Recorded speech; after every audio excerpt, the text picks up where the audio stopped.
Welcome to Shore Talk.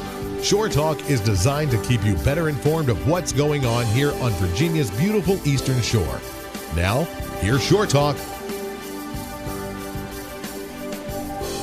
Time now is 12:37 p.m. Joining me on Shore Talk today from the North Street Playhouse, Miss Terry Bliss. Also joined today by Mr. Will Stanley.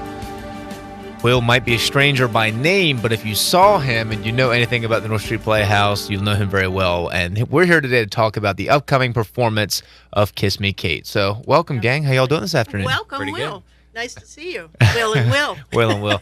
That'd be a great Will radio and my show. Other brother Will, That's right. Was that a Larry, Daryl, and Daryl reference? I think it was, yeah. Oh, man. All right. Well, anyway. So, Will, you were just telling me, is not actually going to be on stage this time, which I'm sad to say, because I really enjoyed you and Brent and Young Frankenstein and all that. So Spelling Bee. And the spelling, that's right, And the Putnam Sherlock. County Spelling Bee. And Edgar. I don't know if I saw Sherlock or No, not. I doubt that these were sort of some studio performances. And even Zoo Story. Yeah. So. Yeah, no, I'm not a stranger to the North Street Playhouse.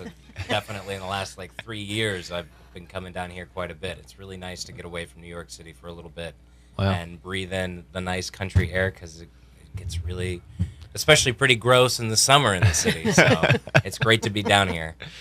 All right, so tell us about Kiss Me, Kate. I needed a little bit of a refresher. I knew I had heard it, but tell us a little bit about the story, the history of the performance, the plot line, all that.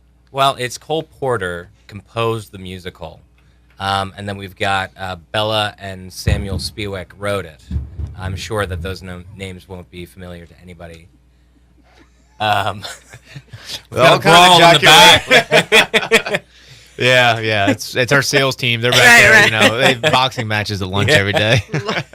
But it was produced actually originally in 1948. And it was right, during the big Broadway boom. So after Oklahoma and everything like that. So it's very, very vaudeville, old classic standards. It's a comedy, so you've got this great love dispute between the two leads. The plot is basically it's a show within a show. Mm-hmm. They're trying to produce a Taming of the Shrew musical while there's drama going on backstage. It sounds very dramatic. It's very we were trying to think of a Benny Hill moment to put in there too. It's very dramatic, but it's really a very fun show in a classic, almost I Love Lucy kind of way, a Dick Van Dyke kind of way.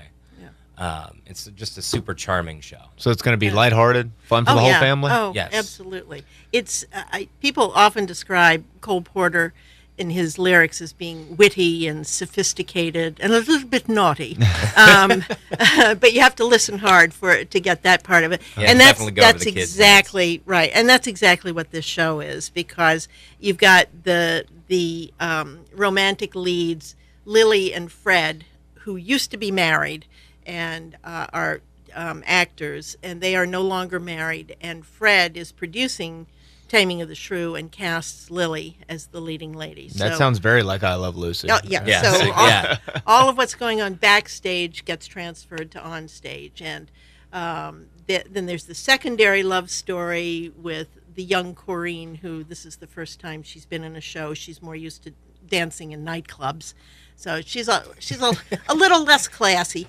and her love interest, other than Fred. And then the two gangsters who come in. So, so there's a little of everything. Yes. Okay. Yeah. Sounds like a little bit of everything. There's a man with Just a gambling fun. problem, and then Right. you've got two mobsters come in, and they get wrapped up into the show as well. And they have a very famous song, and I realize these are not songs that you necessarily know, but Yeah, please they sing have- them for us, Terry. We'd love that. Don't tempt me with.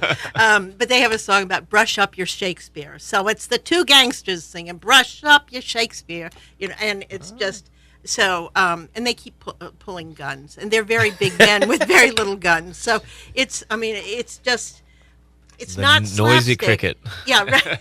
Yeah, And sorry. we've got a lot of people from not just New York. We've got a guy that flew in from Los Angeles as one of the mobsters. Right. The lead is actually You flew in an actual mobster from Los Angeles. Yes. for the mobsters. a classic And mobster. we're sure this is family friendly? He's gonna try and hustle everybody who's in the audience for sure. Excellent. The lead is coming actually from Beijing, right? He's coming from China. That's what he just said. was teaching English in China, so people from all over. Diverse. Yes, very diverse. Yeah. All right.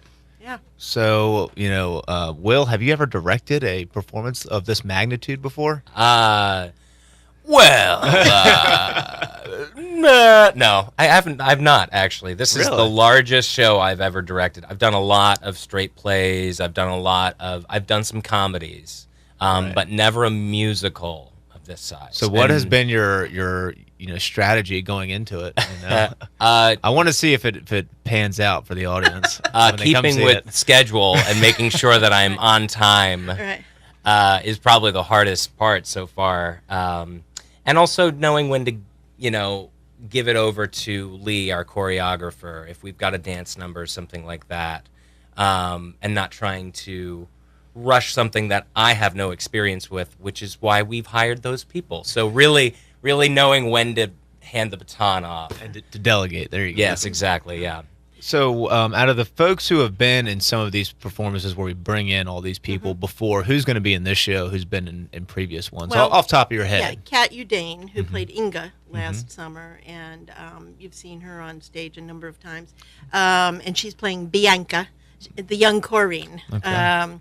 Let's see, and Lee Brooks, who is choreographing, Will be in it. will also be in it. Jimmy Wenzel will be in it. He's been with us before. I think Who that's else? about That's it. about it. Okay. That's about it for the folks who are coming in. Now, we also have local folks in the ensemble. So Jim Shablevich and Cliff Murden and Two favorites? Yeah, and Elizabeth Wolfe and Kathleen Seabrook and James Rich. Do you have any other? I think that's all I can Maybe think of right Sarah, now. I was Sarah gonna say, when you start Stewart? naming names, you get in trouble. Sarah Stewart, Sarah yeah. Stewart. And then our interns are back, being interns and performing and just doing a great job, as they always do. So that's, I better not. Although I say Nikki Drewer, Isabeau Drewer, Meg Morrison, Katie Higgins, and a number of folks, some of our camp folks who have stayed over. So we have some students with us who will have been at the theater essentially every day for 6 weeks by the time this is over, because they came and participated in the summer theater camp with Mary Poppins, and now they are doing these internships as well. So, and it's a good group there too. So it's a big cast. I don't know how many we've named, but I think, don't you have like 26 or 27 on stage at times? At one time yeah. we've got about 20 people on stage. Right. Yeah. We do, as we said, we have other professionals come in. M. Hayward Scott and Graham Shadowboxer, that's his real name, are playing the two gangsters, and then Emily Jean Price, Megan Tatum, and Terrence Bennett are all featured dancers along with Jimmy Wenzel. So I hope I haven't left anybody out. Well, if you have, they'll just hate you forever. No, I keep doing that. We'll put it on social media. Right. The other thing that's Will has already tweeted it. I don't even have a phone on. Right. The other thing that's really interesting about this one is we've always given the professionals the opportunity to do some master classes, which benefits them financially a little bit, and also gives our interns and anyone who wants to take the classes, the benefit of their experience. So this time, just about all of them have decided to do classes, and there are Zumba classes going on. There is the history of Rodgers and Hammerstein. There are acting classes. There are tap classes. So it's very gratifying for me to open the door to my office and hear three or four different rehearsals going on in different places. And all this the spaces music being is so gorgeous. It's just beautiful. And you just go, okay, this is why we do this. It really is. Well, Terry, I don't think anybody's going to take anything away from you for the work you put into the North Street Playhouse. I remember when it was on North Street. Yeah, of course, yeah. It's been on Market Street for 15 years? 18 now. 18 Yep. now. Wow. Yep. We moved into that building in 2000. So, I remember yeah. when it was the Dollar General. Yeah. Okay, what do you know? I know. Yep. Yeah, and we're still dealing with some of the structural problems of the Dollar General store. We keep finding little artifacts around. Not bad, but little artifacts. You have to put them as little props in your shows. Yeah, they inside joke. Yeah, they land there. It's true. So tell me about when the performances of Kiss Me Kate are. Okay. We open next Thursday, the 19th, and we'll run for 8 performances over 2 weekends. So we run the 19th, 20th, and 21st at 8 o'clock, and then Sunday the 22nd at 2:30. And then the following week, it will be Thursday, Friday, Saturday, the 26th, 27th, and 28th at 8 o'clock, and the 29th on Sunday at 2:30. And then that's it. So it's 8 performances. We have we're grateful and proud that we sold out all of both Rent and Young Frankenstein, and we are hopeful and excited that this one also will sell out. We have, as I told Will earlier, we have people coming in all the time and going, "Oh, I love the music! I can't wait." So yeah, it's a feel-good show. It's beautiful, all golden age of Broadway kind of music and kind of story, and the dancing is just phenomenal, and it's got a good book too. That's part of it, is that it's the script is good. It's interesting. A lot of newer musicals, the script is a little light sometimes. And it's a lot of dancing. It's dancing. Classic Broadway musical, Yeah. so we've got some huge dance numbers going on that stage, and they look fantastic. We're working on Too Darn Hot right now, and it's going to be a dance riot, literally a dance riot at the very end. I don't want to ruin it. Do we need the sheriff's department there? No. Hopefully, if it goes well, yeah. If Will does his job, Todd Godwin will need to be there. All right. Yeah. So, what do you have coming up following Kiss Me Kate? Looking further in the horizon at the Playhouse. Actually, we have one other thing coming up after Kiss Me Kate, and that will be in the middle of August. And I believe the dates are August 18th and 19th, or 17th and 19th. It's that weekend. And Anna Starrett has developed an opera company called Saltworks Opera, using, again, some professional singers as well as some local singers. So she's going to be producing 2 short, lighter operas, one by Giancarlo Manati, called The Old Maid and the Thief and The Telephone. And those, as I said, that will be the middle of August. And then we'll be on a little bit of a hiatus, and we're working on the new season now. So, but we've, as you know, we've gone pretty full tilt over the last year. I was going to say, you plan on getting some sleep in that hiatus or something? So I said, I sleep, but my house is a mess. So that's the big thing at this point. So yeah, we're just very excited to be able to keep doing this, and to bring in Will and all of this company. And I have to say also, you asked Will about how did he do this, and he is. I think he's been very excited. That's certainly the impression that I've got. But it's more than just arranging people on stage. So he has spent months consulting with the designers and talking about what the look of the show is going to be and the costuming for the show. So the director really, it's his vision being interpreted by all of these designers and everybody working together, and I think he's done a great job on that. So it's a fine debut as a director. Oh, thank you. Might need a little bit of help getting his head through the door on the way out. So that glowing review there. Yeah. Where can folks get tickets, or how can they make reservations? They can call the box office, and I will probably be the person to answer the phone. And it's 787-2050. Or you can order online at northstreetplayhouse.org.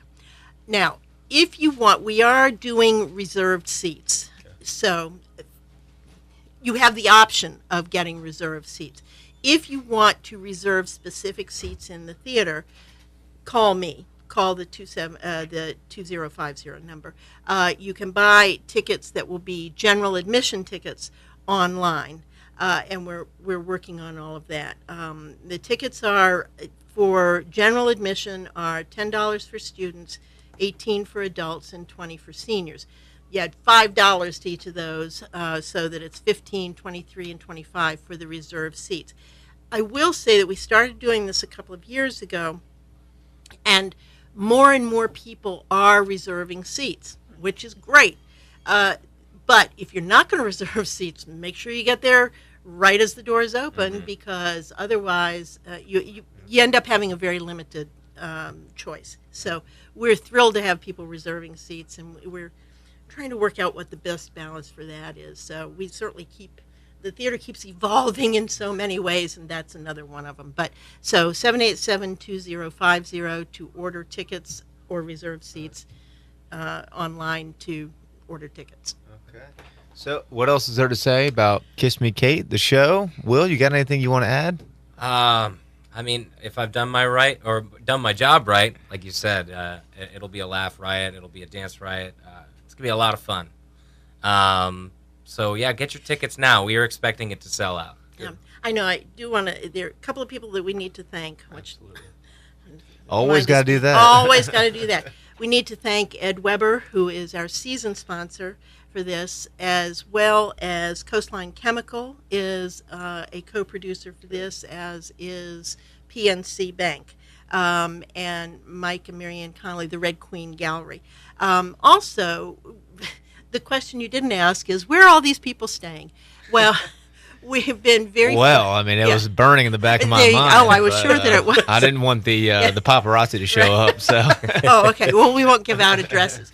But we've been very fortunate over the years to have members of the community offer to house the actors, which is just great. So I think the Ewers, who live here in Accomack, Julie and Hank Badger, the Stiegelbauers, definitely, Ashley and Lucas Antunes, and I may be forgetting one person. But so, Beth and Greg Temple. So they all have one or two actors or creatives staying at their houses, and we couldn't be doing this size production for our theater without that sort of assistance too, as well as the donations from the community. So, Takes a village. Takes a village, boy. All right. Anything else? No, I think that's about I think it. we probably got it. Yeah. All right. Terry Bliss, Will Stanley. Don't forget that we've got an opening of Kiss Me Kate next Thursday night at the North Street Playhouse, oddly located on Market Street in Hancock. Right next to the corner bakery in the middle of the block. That is correct. That is correct. So be sure to get those tickets, 787-2050 or northstreetplayhouse.org.